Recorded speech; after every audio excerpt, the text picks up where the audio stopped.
Hey, Mitch, do you have a second? Yeah, what's up? There's a chance I might not be able to make it home tonight. It's not decided or anything, but I figured it was better if I let you know in advance, just in case. Did something happen? I thought you said you might come home early today with the blizzard heading toward our city. Or did you change your shift? I do remember you saying something about how the guys working the late night shift will stay in the office overnight regardless of the weather. No, my shift is still the usual 9 to 5, it's just that we had a little trouble. Really? Is everything alright? I don't know, but we'll have to deal with it either way. One of our important clients had a little issue with their computer system. If we don't fix it now, it could potentially affect millions of people, and we really don't want that. That's why my coworkers and I are trying to resolve the issue right now, but so far, so good. At this rate, we might not be able to make it home before the snowstorm hits us. I see. That must be one of the harder things about being a programmer.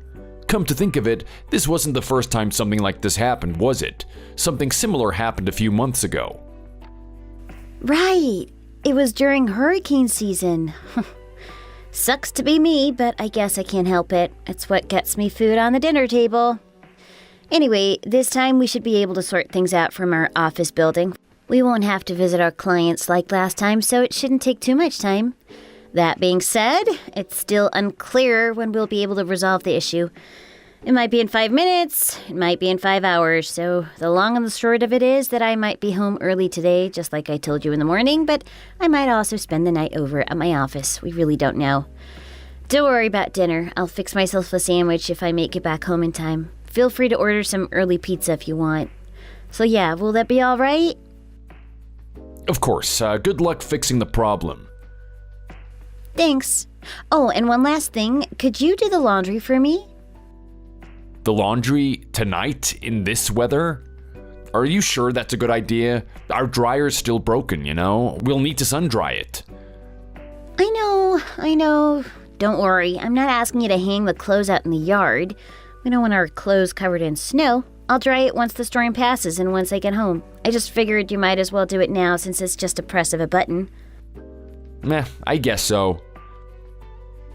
And while you're at it, could you wash my apron as well? You'll find it hanging near the fridge. Since when did you have an apron? I don't remember seeing you wearing one before. I mean, I already know you like to tie your hair into a bun when you cook, but with an apron, you're gonna look like some kind of lunch lady. I don't mind that. Better than getting things messy. The apron's brand new. It only arrived yesterday, so it has that weird smell that new products tend to have. I'll appreciate it if you could toss it into the laundry. If you do, I promise I'll bake you some nice cupcakes over the weekend. Please? Sounds good, I guess. Thanks. You're still working from home today, right? Yep, I was actually just working right now. You were? Oh, sorry. I didn't mean to interrupt. I thought you would be on your lunch break by now. Don't worry about me. You should focus on your work. It's fine. Once I'm done with what I'm doing now, I won't have any more tasks for the day. Really? Oh, that makes me feel slightly better for bugging you before your break. Well, I guess I should leave you to it then. I should get back to work too. See you later. Yeah, talk to you later.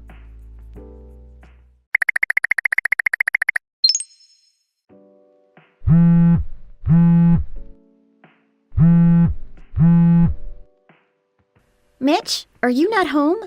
Are you out for a pizza or something? Please tell me you haven't gone out of the house in this weather. This is an emergency. Have you not checked our yard?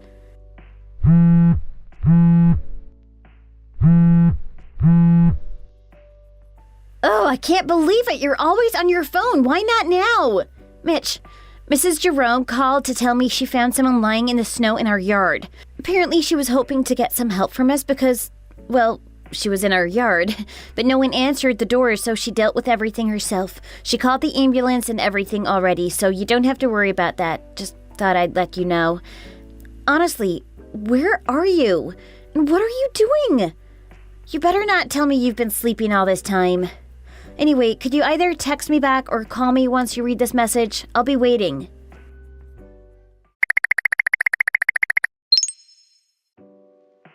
Mitch? Did you get my message?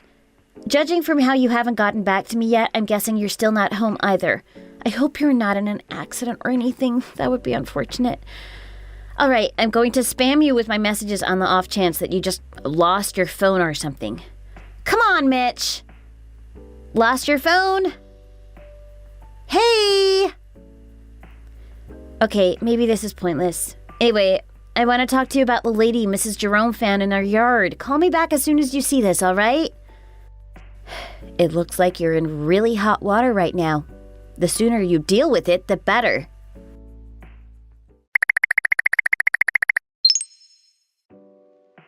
Amy, what's up with your cryptic message?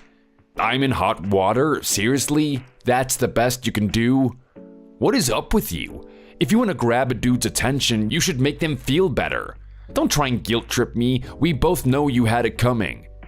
And don't even try to get Mrs. Jerome involved. She's a sweet old lady and she doesn't have to get caught up in this. You just have to stoop lower than you already have, don't you? Quit humiliating yourself. It won't earn you any pity. Forget it. Which hospital are you at? It's not like I'll actually bother to go visit you, but you might as well tell me if you want my attention so badly. Excuse me? For your information, I'm still at my office. I figured now wasn't the best time to go home yet, considering the weather and, well, you know. Huh? But I thought you said Mrs. Jerome found you lying in the snow. I can tell you haven't really read my texts. Probably skimmed over it, huh? I'm sorry if you were annoyed by me, but at the very least, you don't have to be so rude about it. You're making an even worse impression. I wasn't trying to be rude. I was just busy and stuff. Right, sure. Just go back and start reading it again. Be thorough this time. Don't gloss over anything, especially the ones I sent you last night.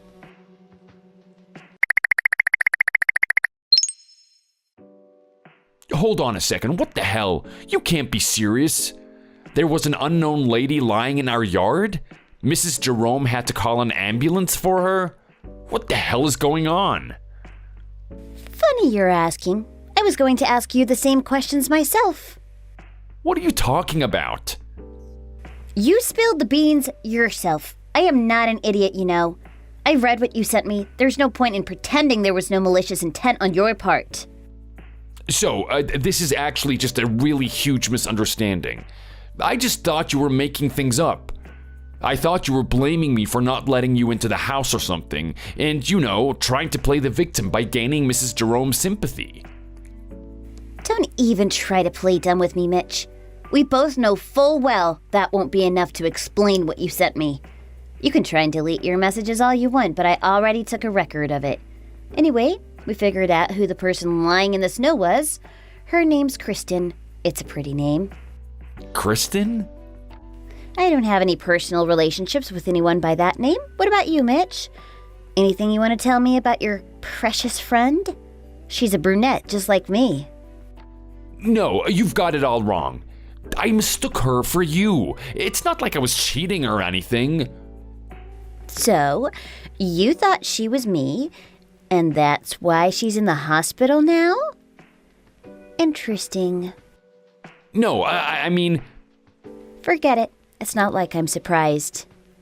Huh? How long do you think it's been since I got the call from Mrs. Jerome? It's been more than 15 hours. Of course I did my homework. Homework? Huh? Oh, come on now, Amy. If you want to tell me something, you better just be blunt about it. What are you accusing me of? Go on, tell me. I'm not accusing you of anything. I'm just implying that I know you were cheating on me. Right, just give me time, I promise. I can explain. Let me put emphasis on the word no. Don't even try to make up some story about how it's all a misunderstanding. It's pointless. I know you were cheating on me, and I know you had not only one, but 2 girlfriends. You're disgusting. Oh, why would you be so sure? Fine. I guess I might as well explain. It'll probably help you see the big picture and understand where you're currently standing. Things probably started rolling last night after I texted you to tell you that I'll probably be home late.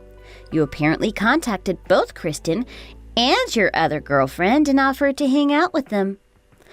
Kristen refused the offer, saying she had other things to do. That's why you decided to invite the other girl, let's say girl number 3, over to your house. I already have so many questions, but I digress. Moving on. You probably went over to girl number 3's place to pick her up. With all the snow, it'll be cruel to make her come all the way over to your place when you're the one who called. That's why, for a little while, no one was home at our place. And you, being you, forgot to lock the door. Wait, what? That was when Kristen arrived. Maybe she wanted to surprise you. Whatever the case, she let herself inside, and when no one responded when she called out for you, she figured you were still working. So she decided to wait until you were finished, and by pure interest decided to make some dinner. So she took the apron that I left near the fridge and tied her hair up into a bun, just like I do when I cook food. Hold on. Oh, please tell me I have the wrong idea. She was just getting prepared when you came back home with girl number 3. You must have been drunk. Otherwise, it won't make sense for you to mistake Kristen for me, even if we did resemble each other when we cook. Anyway, you saw a brunette wearing an apron with her hair in a bun cooking in the kitchen. You weren't sober enough to realize that it was Kristen. Mistaking her for me, you panicked and kicked her out of the house without even bothering to check her face. Smart move, doofus. You should really try stay sober if you're going to do something malicious. Oh, and drunk driving is illegal, just so you know. That was Kristen? That's why the story didn't make any sense. You and girl number 3 knew that you won't be able to have fun with your wife around the house, so the two of you ran off to some other place with your car. And unfortunately, this time you actually didn't forget to lock up. I don't know where you two went after that, but I'm guessing the two of you have been together this entire time, right? Let's discuss more important matters. What happened to Kristen after that? Why would she be lying in the snow? The story didn't add up. She was lying in the snow because she couldn't move. You must have been pretty violent when you kicked her out of the house. She tripped over the stairs near the entrance and fell. It broke her right leg. Huh? And then you just had to go and tell her to beat it. You just had to tell her to suck it all up and go bury herself in the snow. Poor Kristen. Even if she was one of your girlfriends, I still feel really bad for her. And it scares me to think that you said all those things thinking it was me. Her phone was still in her purse, and she left that inside the house. She couldn't move, so it wasn't like she could call for help either. Plus, the weather was getting pretty bad, so people didn't hear her when she tried to call out for anyone around the area. It's no surprise. You know how quiet it is when it snows? It's because snow absorbs sound. Nature can be pretty cruel sometimes. And to top it all off, no one in their right mind would leave their homes in such terrible weather. Kristen was pretty much left to die. It was pure dumb luck that Mrs. Jerome found Kristen. She was just taking a peek out the window when she noticed Kristen laying in the snow. Thankfully, she became the saving grace that Kristen needed. You know the rest of the story. Mrs. Jerome called the ambulance, knocked on our door, called me when no one answered, and the rest is history. So, Kristen, how's she doing? She's getting better, but hypothermia is nothing to laugh at, and she still can't walk on her own. She'll be staying at the hospital for a few more days, just in case. Which hospital? Why would you want to know? I don't see the point in telling you. But what do you mean? To be honest, I don't want to be too sympathetic to Kristen. I'm sure if she was in girl number 3's position and I was in Kristen's last night, she wouldn't have batted an eye. That being said, I can tell that she's traumatized and pretty much done with you at this point. I'm not going to be a pain by causing her any more misery. I'm going to stay optimistic and say that she learned her lesson. So for now, I'm prioritizing keeping her safe from you over getting my revenge on her. Keeping her safe from me? Come on, I'm not gonna hurt her. You literally broke her leg. Well, I can always apologize, right? There aren't any mistakes that can't be undone. I don't know. I think there's a limit. Besides, it would be best if you focused more on yourself. Has it ever occurred to you that the police might be getting involved? The cops? You can't be serious. What is this, some kind of detective show? They came over to my office today to ask me some questions. But since I spent the night at the office, they figured I wasn't involved in any of this and let me go. I don't know about you, though. Something tells me you're pretty heavily involved. Oh, no. What's gonna happen to me? They aren't gonna arrest me, are they? Who knows? Why didn't you head over to your closest police station and ask them? Why do you sound so disinterested? I'm your frickin' husband. This should be as important to you as it is to me. How can you be so heartless? I'm the one who's heartless? You're the one who cheated on me with 2 other girls. You're the one who sent Kristen to the hospital. I think it's clear which one of us really doesn't have any sense of compassion. I mean, people make mistakes, but you don't have to be so harsh. It's over, Mitch. I'm already looking for a lawyer. We're getting a divorce. A divorce? Don't you think that's going a bit too far? What are you gonna need a lawyer for? Let me repeat myself. You're the one who cheated on me with 2 other girls. And you're the one who sent one of your girlfriends to the hospital thinking it was me. You were willing to leave me in the snow to die. I can think of a million ways to sue you. Maybe Kristen and I could team up against you. Come on, Amy, you have to forgive me just this once. You know you'll always be my #1 girl. Excuse me? Why do you think I married you? It's because you're the best girl out of the bunch. Sure, I may have cheated on you, but it's only because I was feeling alone. I promise it won't happen again. I love you, Amy. That's why I chose you as my wife. Interesting use of words there. It almost sounds like you were always cheating on me since the very beginning. Now that I think about it, you did have a lot of close friends back when we started dating. Like that one time when you went on an overnight trip with one of your friends from high school. She was pretty cute.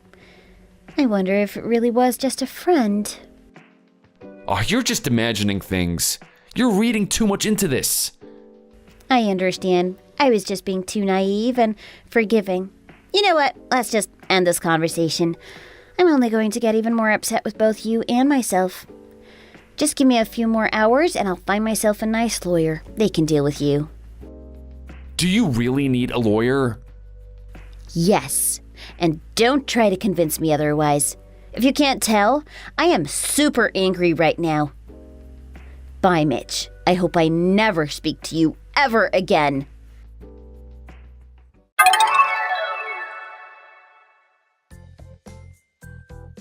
Thankfully, Mitch seemed to get the message. After my last text, he didn't bother to send me any more poor excuses.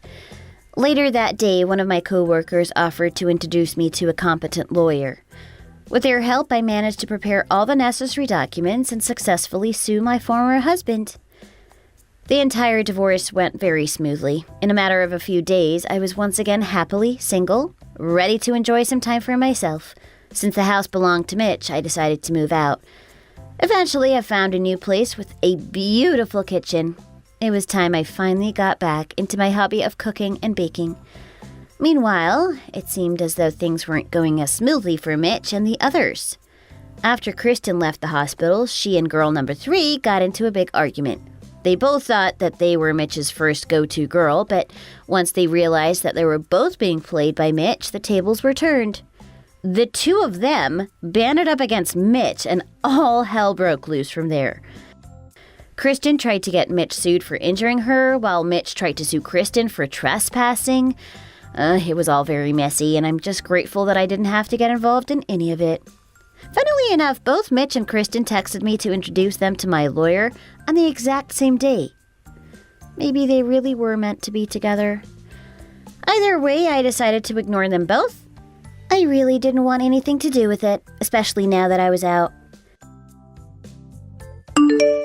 If you enjoyed this video, please consider giving it a like and subscribing to the channel. Feel free to leave any thoughts in the comment section, and I hope we get to see you in the next video.